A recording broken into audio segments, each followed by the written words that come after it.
Baiklah, kita akan melanjutkan materi tentang karakteristik ring. Sebelumnya kita sudah membahas penjumlahan pada ring R. Jadi kalau A tambah A sebanyak N kali, kita lambangkan sebagai NA. Kemudian definisi karakteristik ring adalah bilang bulat positif terkecil N yang bersifat NA sama dengan 0 untuk setiap A di R. Nah, jika tidak ada yang demikian, maka karakteristiknya kita sebut 0. Kita sudah membahas beberapa contoh sebelumnya.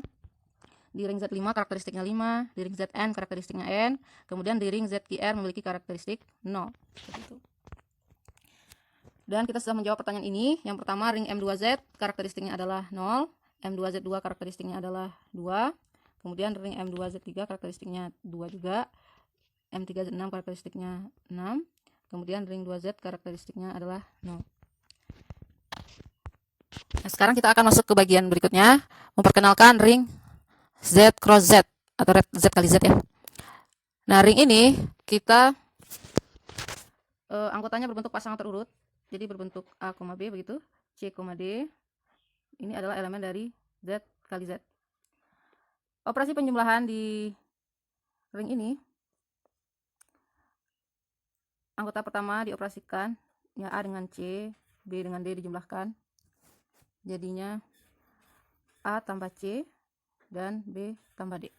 Lalu perkaliannya juga yang seletak sama seperti tidak sama ya, dengan ini mirip seperti perkalian pada vektor. Jadi A kalikan ke C itu, B juga dikalikan ke D. Jadi hasilnya adalah AC kali BD. Nah, karena ini baru diperkenalkan adalah sebagai ring, tugas kalian adalah membuktikan betul bahwa himpunan tersebut merupakan ring. Jadi Z kali Z ini adalah himpunan berbentuk pasangan A, B, di mana A yang pertama ada di Z yang pertama ya, B, tapi karena sama jadi AB kedua-duanya ada di Z. Kalian tunjukkan bahwa himpunan ini betul adalah ring dengan operasi yang sudah dijelaskan ini. Tunjukkan berarti grup terhadap penjumlahan dan komutatif, kemudian asosiatif perkaliannya juga, serta distributif perkalian terhadap penjumlahan. Oke, kita lanjut. Di sini ada beberapa pertanyaan, 5 ya. Beberapa bentuk ring lainnya. Dan kita tentukan karakteristik dari ring tersebut. Pertama, ring Z kali Z. Nah, untuk ring Z kali Z ini, bagaimana menentukan karakteristiknya? Sesuai dengan definisi di karakteristik ring, berarti N kalau dikali dengan anggota Z kali Z itu A, B, hasilnya harus 0. 0 di sini berarti adalah 0,0. Apakah ada N bilangan bulat positif yang memenuhi N kali A, B hasilnya 0,0? Untuk setiap AB. Jadi ingat ini harus untuk setiap A dan B ya yang ada di Z kali Z. Jelas sama seperti ring Z. Ini kalau dikalikan NA berarti hasilnya harus sama dengan 0. Itu hanya terpenuhi kalau N-nya positif berarti A-nya harus 0. Nah, jadi hanya terpenuhi kalau A-nya sama dengan 0. Jadi tidak terpenuhi untuk semua anggota ring Z kali Z. Berarti kesimpulan kita karakteristik yang ring pertama adalah 0. Seperti itu. Nah, sekarang kita akan, jadi ini karakteristiknya adalah 0. Sekarang kita menjawab ring yang kedua. 3 kali 3. Jadi anggota dari ring Z3 kali 3, Z3 kali Z3 jelas mempunyai karakteristik 3. Kenapa? Karena kalau N dikali A, B, di mana jelas AB-nya ya, AB-nya anggota Z3. Pasti dijumlahkan 3 kali akan menghasilkan 0,0. Berarti N yang memenuhi adalah 3. Berarti karakteristik dari ring Z3 kali Z3 adalah 3. Kemudian kita akan lanjut ke ring yang ketiga, Z3 kali Z4. Ini karakteristiknya 3. Nah, ini sebenarnya dengan mudah kita tahu bahwa karakteristiknya adalah 12. Kenapa? Karena kalau kita ambil karakteristik dari Z3 3, berarti untuk pasangan yang kedua, jadi A, B, B-nya anggota Z4. Anggota Z4 kalau jumlahin 3 kali tidak akan selalu menghasilkan 0. Jadi tidak dijamin 0. Begitu juga kalau kita ambil karakteristiknya 4, maka di Z3-nya penjumlahan sebanyak 4 kali tidak menghasilkan 0. Maka kalau diambil N-nya 12, jelas hasil perkaliannya nanti akan jadi 0. Jadi 12 kalau dikali A, B, dijamin hasilnya adalah 0,0, di mana A-nya anggota Z3 dan B-nya anggota Z4. Seperti itu. Jadi N terkecil yang mungkin adalah 12. Kemudian kita akan lanjut ke ring yang keempat. Ya, ini tadi 12. Nah, ring yang keempat, Z3-nya adalah karakteristiknya 3, sementara 3Z 0, berarti kedua-duanya Z3 kali 3Z karakteristiknya adalah 0, betul ya? Karena di 3Z dijumlahkan sampai 3 kali tidak akan mungkin jadi 0. Jadi tidak ada N bilangan bulat positif yang memenuhi, jadi karakteristiknya kita sebut 0. Kalau begitu dengan mudah kita menjawab yang kelima, karakteristiknya adalah KPK dari Z6 dan Z15 yaitu 30. Jadi jawabannya 0, 3, 12, 0, dan 30. Kita lanjut ke pertanyaan. Jika R ring komutatif mempunyai elemen satuan dan karakteristiknya 4, sederhanakan bentuk A tambah B pangkat 4. Jadi kita garis bawahi karakteristik 4 artinya apa? Artinya 4 kali A itu akan selalu jadi 0 untuk setiap A yang ada di R. Jadi R-nya ring komutatif dengan elemen satuan. Bagaimana kita menyederhanakan bentuk A tambah B pangkat 4? Jadi A tambah B pangkat 4 seperti biasa kita uraikan. Ini terpenuhi karena ringnya komutatif. Jadi perkalian. Ketika kita menguraikan A tambah B pangkat 4 tentu dikali A tambah B kali A tambah B seperti itu. Nah, kita mengali BA hasilnya sama saja dengan AB. Setelah disederhanakan bentuk yang pertama ini muncul. Lalu kita keluarkan faktor 4A-nya. Jadi ini bisa karena ring bersifat asosiatif. Jadi bisa kita kelompokkan 4A di sini. Lalu yang 6 kita uraikan menjadi 4 tambah 2. Lalu yang 4AB pangkat 3-nya juga 4A jadi keluarkan. Lalu sama kita ganti ya. Kita mengganti kita mengganti 4A-nya dengan 0 seperti itu. Oke. Jadi kita ganti 4A dengan 0 sehingga ini hasilnya jadi 0, ini juga 0, ini juga 0. Yang tersisa adalah ini. Jadi ya, bentuk sederhananya adalah A pangkat 4 tambah 2A kuadrat B kuadrat tambah B pangkat 4. Apakah masih bisa disederhanakan lagi? Ya, kita harus memunculkan faktor 4-nya. Kalau tidak bisa, berarti bentuk sederhananya hanya seperti itu. Di sini kita punya satu teorema pertama dari karakteristik ring. Diberikan ring R dengan elemen satuan. R mempunyai karakteristik N besar 0, berarti N-nya bisa 1, 2, 3, dan seterusnya. Jika dan hanya jika N adalah bilangan bulat positif terkecil yang memenuhi N kali 1 sama dengan 0. Jadi teorema ini ingin mengatakan kalau kita ingin menunjukkan N karakteristik dari ring R di mana karakteristiknya lebih besar dari 0, maka cukup tunjukkan bahwa N adalah bilangan bulat terkecil yang memenuhi N kali 1 sama dengan 0. Jadi cukup dengan elemen satuannya saja yang dikali. Jadi N kali 1 sama dengan 0. Kalau menunjukkan karakteristiknya besar dari 0, sesuai definisi tentunya kita menunjukkan N kali A sama dengan 0 untuk semua A di R. Jadi dengan teorema ini nanti kita cukup membuktikan N kali 1 saja yang sama dengan 0. Jadi tidak perlu untuk semuanya. Bagaimana langkah pembuktian teorema ini? Karena berbentuk jika dan hanya jika, jadi pembuktiannya harus dua arah ya. Pertama, diberikan ring R dengan elemen satuan. Dari kiri ke kanan artinya kita hanya punya karakteristiknya N besar 0, tapi harus ditunjukkan bahwa N kali 1 0. Nah, apa artinya karakteristik besar dari 0?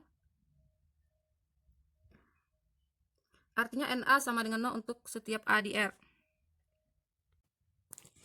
Jadi untuk bukti ini cukup kita ambil A-nya sama dengan 1. Karena NA sama dengan 0 untuk semua A. Jadi kalau kita ambil A1 jelas N kali 1 sama dengan 0. Jadi terbukti. Jadi ini sangat singkat buktinya. Nah, bukti ke kiri kita punya N adalah bilangan bulat positif terkecil yang memenuhi N kali 1 sama dengan 0. Kita harus tunjukkan bahwa karakteristiknya adalah N besar 0. Berarti mau ditunjukkan bahwa NA sama dengan 0 untuk setiap A di R. Maka perhatikan NA itu artinya adalah A tambah A sebanyak N kali. Lalu kita gunakan sifat distributif. Jadi A sekali 1 tambah 1 sebanyak N kali juga. Artinya ini sama saja dengan N kali 1. Karena diketahui N kali 1-nya 0, berarti kita punya A 0. Jelas di ring, sudah kita buktikan sebelumnya, A0 sama dengan 0. Jadi terbukti bahwa karakteristik dari R adalah N, dengan N-nya bilangan bulat positif terkecil. Jadi bukti ini cukup mudah dipahami. Lanjut. Jadi untuk menentukan karakteristik dari ring dengan elemen satuan, cukup dicari bilangan bulat positif N terkecil sehingga N kali 1 sama dengan 0. Kalau sebelumnya dengan definisi karakteristik ring, kita mencari N yang memenuhi NA sama dengan 0 untuk setiap A. Nah, dengan teorema 1 ini, untuk mencari karakteristik dari ring R, cukup dicari N yang memenuhi N kali 1 sama dengan 0, dengan N-nya adalah bilangan bulat positif terkecil. Lanjut ke teorema 2. Teorema 2 ini berbunyi karakteristik dari daerah integral adalah 0 dan atau bilangan prima. Untuk 0, itu mengikuti bentuk ring yang lain. Karena daerah integral sendiri adalah ring ya. Jadi daerah integral, ingat lagi, itu adalah yang berwarna merah, ring komutatif dengan elemen satuan. Kapan karakteristiknya 0? Ya sama saja. Karakteristiknya 0 berarti kalau tidak ada n yang memenuhi n kali 1 sama dengan 0 sesuai dengan teorema 1. Berarti kalau tidak ada n kali 1 sama dengan 0, n yang memenuhi, kita sebut karakteristiknya 0. Nah, jika karakteristiknya bukan 0, berarti n-nya besar dari 0. Untuk daerah integral, karakteristiknya berupa bilangan prima. Nah, itu yang harus kita tunjukkan. Jadi misalkan terdapat n yang memenuhi n kali 1 sama dengan 0, kita akan tunjukkan bahwa n yang memenuhi adalah bilangan prima.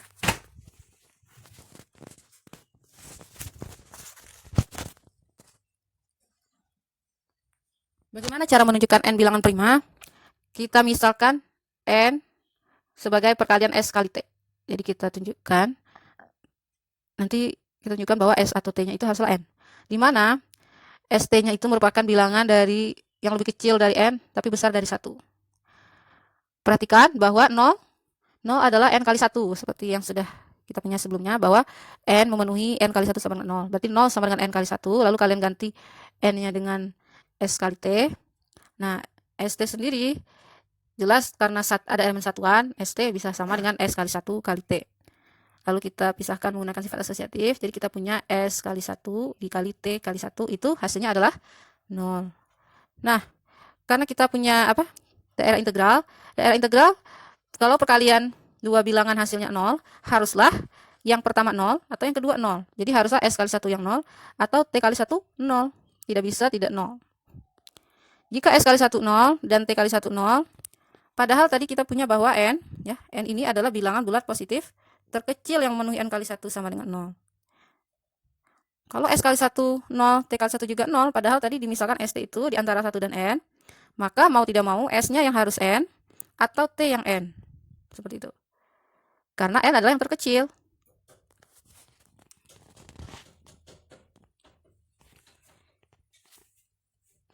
Nah, jadi n adalah bilangan prima karena tadi n ST, sementara S-nya sendiri adalah n. Berarti kalau S-nya n berarti T-nya 1 ya. Atau sebaliknya T-nya yang n, S-nya 1. Berarti n hanya bisa diuraikan sebagai perkalian n dengan 1. Jelas n-nya bilangan prima. Nah, bagaimana menyelesaikan persamaan polinomial di ring? Contohnya, tentukan solusi x kuadrat min 4x plus 3 sama dengan 0 di ring Z. Solusinya cukup dengan memfaktorkan seperti biasa. X min 3 dikali X min 1 sama dengan 0. Jelas di ring Z itu adalah daerah integral ya.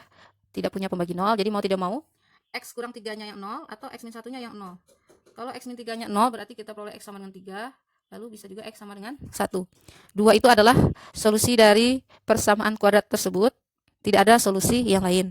Bagaimana kalau ringnya kita ganti? Kita ganti ringnya dengan ring Z12. Sama seperti di ring Z, kita faktorkan, kemudian diperoleh hasil X sama dengan 3 dan X sama dengan 1. Tapi apakah masih ada solusi yang lain? Ternyata masih ada X sama dengan 7 dan X sama dengan 9. Yang mana kalau kita substitusikan 7 ke dalam persamaan tersebut, 7 kurang 3 adalah 4 ya, yang ini. Lalu 7 kurang 1 6, berarti 4 kali 6 adalah 24, di ring Z12 jelas hasilnya adalah 0. Kemudian kalau kita ganti 9, 9 kurang 3 6, 9 kurang 1 8, 6 kali 8 48, itu di ring Z12 adalah juga 0. Dari mana kita mendapatkan nilai X7 dan X sama dengan 9? Ya, kita bisa saja menguji semua anggota yang ada di Z12, yaitu dari 0, 1, 2, 3, sampai 11, dimasukkan ke dalam bentuk faktor tadi, lalu dicek mana yang menghasilkan 0. Atau cara lain, kita lihat hasil perkalian di Z12. Sebenarnya ada banyak ya yang hasilnya 0, karena Z12 punya pembagi 0, seperti 3 kali 4 misalnya. Kita tahu bahwa 3 kali 4 itu sama dengan 0 di Z12. Kemudian 6 kali 8 juga ya, 0. Contoh lagi 4 kali 6, seperti itu, hasilnya juga 0. Tetapi kalau kita lihat dari solusi awalnya, yang X3 dan X1, di sini mempunyai selisih 2 ya. 3 dengan 1 itu 3 kurang 1 adalah 2. Jadi kita cek pembagi 0 atau hasil perkalian di Z12 yang hasilnya 0, yang mana selisihnya adalah 2, yaitu 6 dan 8. Jadi 6 dengan 8 kan selisihnya 2, 4 dengan 6 juga selisihnya 0. Tapi contoh yang lain misalnya 6 dengan 10. 6 kali 10, 60 juga adalah kelipatan 12, hasilnya juga 0. Selisihnya 4. Tidak bisa nanti menjadi solusi di persamaan ini. Jadi kalau misalnya kita ambil X kurang 3 yang hasilnya 6, berarti X kurang 3 sama dengan 6, berarti X-nya adalah 6 ditambah 3 itu 9. Atau X kurang 1-nya 8, berarti X-nya juga 9. Jadi maksudnya nilai X 9 memberikan perkalian yang menghasilkan 0. Begitu juga kalau X min 3-nya dijadikan 4, ya yang 4 ini. Misalnya kita jadikan 4. Atau X min 1-nya 6, berarti diperoleh X-nya nanti 7. Seperti itu. Jadi kesimpulannya, solusi persamaan kuadrat di Z12 ini mempunyai 4 solusi, yaitu 1, 3, 7, dan 9. Sementara tadi sebelumnya di ring Z kita hanya punya 2 solusi, yaitu X sama dengan 3 dan X sama dengan 1. Nah, ini ada beberapa pertanyaan yang harus kalian jawab. Seperti ini. Soal 1 dan 2 ya. 1 dan 2 ini hampir sama dengan contoh tadi. Nomor 1 persamaannya berpangkat 3 polinomialnya. Sementara yang kedua lebih sederhana, hanya linear, 3X sama dengan 2. Di Z7 dan Z23 kalian cari solusinya bagaimana. Bisa diuji anggota-anggota yang ada. Misalnya di Z7, apakah soal 1 adalah memenuhi? Ya kali aja 3 kali 1. Apakah 2? Jelas tidak ya. 3 kali 1 adalah 3. Kalau Z-nya misalnya 6. 3 kali 6 berapa? 18. Kalau di Z7, 7, 14. Berarti jawabannya 4, jadi bukan 2. Nah, silakan dicari apakah ada yang memenuhi persamaan tersebut. Kemudian pertanyaan ketiga, kalian mencari karakteristik ring di Z3 dan Z3 kali Z, ring Z5 kali Z2, seperti contoh sebelumnya, ini cukup mudah. Lalu nomor 4, coba sederhanakan jika R ring komutatif punya elemen satuan dan karakteristiknya 3, maka A tambah B pangkat 6 akan jadi apa? Seperti itu. Nah, demikianlah bagian kedua dari karakteristik ring, dan ini adalah bagian akhir dari materi ini. Semoga bermanfaat.